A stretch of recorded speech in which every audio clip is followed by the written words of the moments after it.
Hi friends, எல்லோருக்கும் வணக்கம். சக்கரை பொங்கல் எப்படி செய்யறதுன்னு இந்த வீடியோவில் பார்க்கலாம் வாங்க. சக்கரை பொங்கல் செய்கிறதுக்கு 1 டம்ளர் பச்சரிசி எடுத்து 2 மணி நேரம் ஊற வச்சுருக்கேன். ஊறினதுக்கப்புறம் அந்த அரிசியை நல்லா கழுவி அந்த கழுநீர் தண்ணியை இந்த பொங்கல் பானையில் எடுத்து வச்சுருக்கேன். இது கூட 1/4 லிட்டர் காய்ச்சாத பால் சேர்த்திருக்கேன். அடுப்பில் வச்சு நல்லா சூடாகட்டும். சூடானதுக்கப்புறம் கொஞ்சம் நேரத்தில் பொங்கல் பொங்கி வரும்.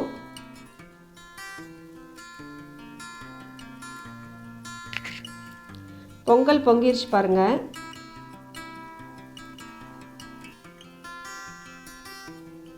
இப்போ ஒரு 1/2 ஸ்பூன் அரிசி எடுத்து இப்படி பாத்திரத்தை 3 முறை சுற்றி போடுங்க.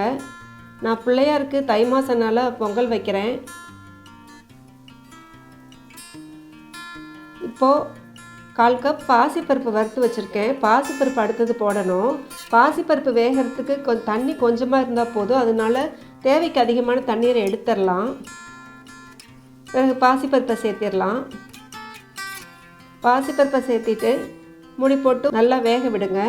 ஒரு 20 நிமிஷம் ஆகும் வேகிறதுக்கு. பாசிப்பருப்பு நல்லா வெந்துருச்சு பாருங்க.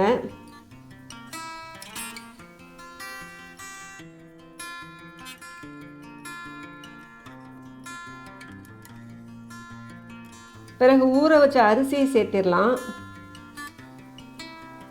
எடுத்து வச்சுருக்க தண்ணியிலேருந்து தேவையான அளவு சாதம் வேகிற அளவு ஊற்றி வச்சுக்கலாம்.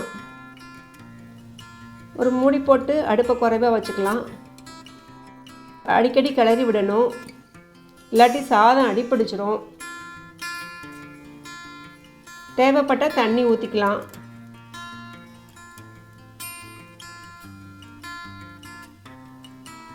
சாதம் நல்லா வெந்துருச்சு. இப்போது 2 டம்ளர் வெல்லம் உடச்சி வச்சுருக்கேன், அதை சேர்த்திக்கலாம்.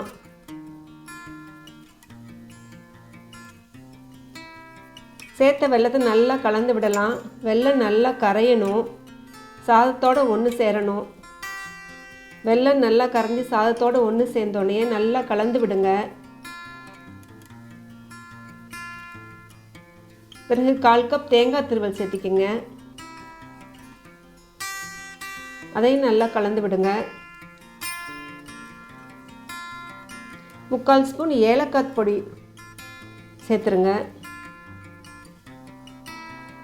அதையும் நல்லா கலந்துக்கங்க.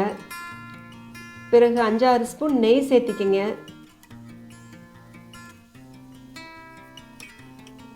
நெய் அதிகம் வேணும்னு நினைக்கிறவங்க இன்னும் கூட சேர்த்திக்கலாம். நெய் சேர்க்க சேர்க்க சக்கரை பொங்கலோட சுவை கூடுதலாக இருக்கும்.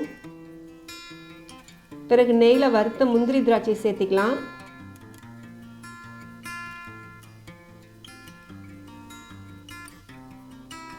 இதோ சுவையான சக்கரை பொங்கல் ரெடி.